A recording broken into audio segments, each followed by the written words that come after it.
Welcome tankers! cooBLIMEY here with another sneak preview of Armored Warfare for you.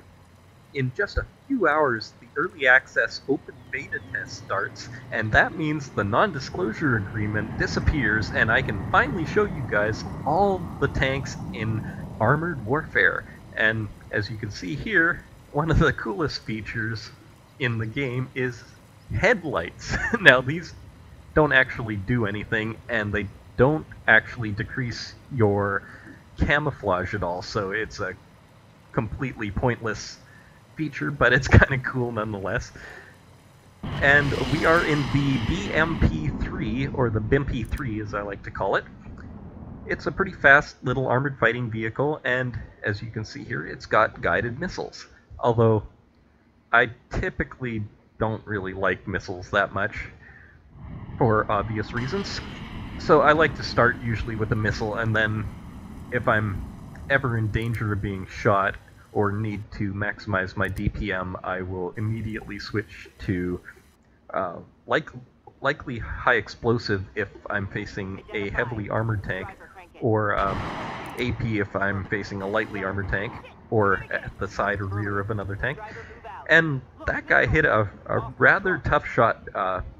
Missiles are extremely hard to hit from close range, although they are easier on these tanks than, say, the swing fire.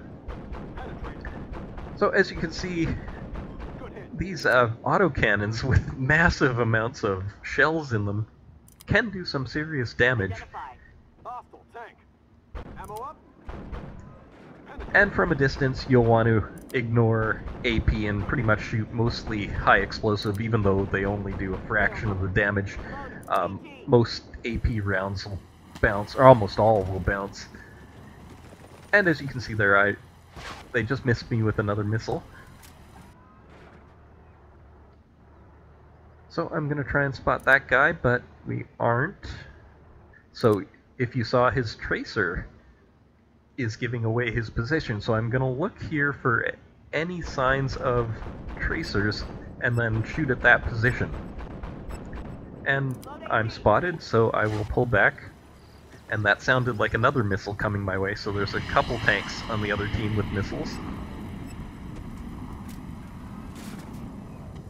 And a good trick if you're using missiles, the player you're targeting gets a warning telling him that a guided missile is being aimed at him.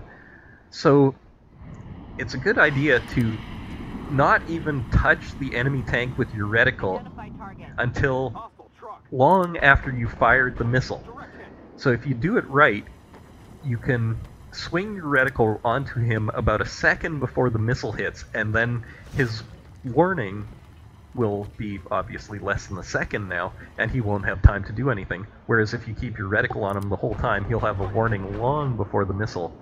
Like you see there, I got the warning that the missile was pointed at me, so I could just pull back away from it. And this guy learns why missiles suck.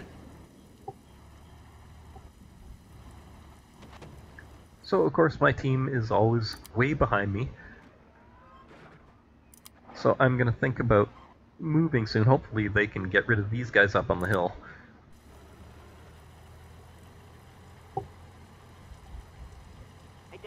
So we're going to try and push forward and spot anyone over in the center here. And I've been spotted. So we want to move quickly and zigzag and try and get behind hills or something. And another missile's looking at us, so change course and make it hard for the missile to hit you. So now someone's on our cap, so we're gonna need, we reset there. And now we got shots in the back of the Bradley. And the Bradley's a good little tank. And it has missiles too.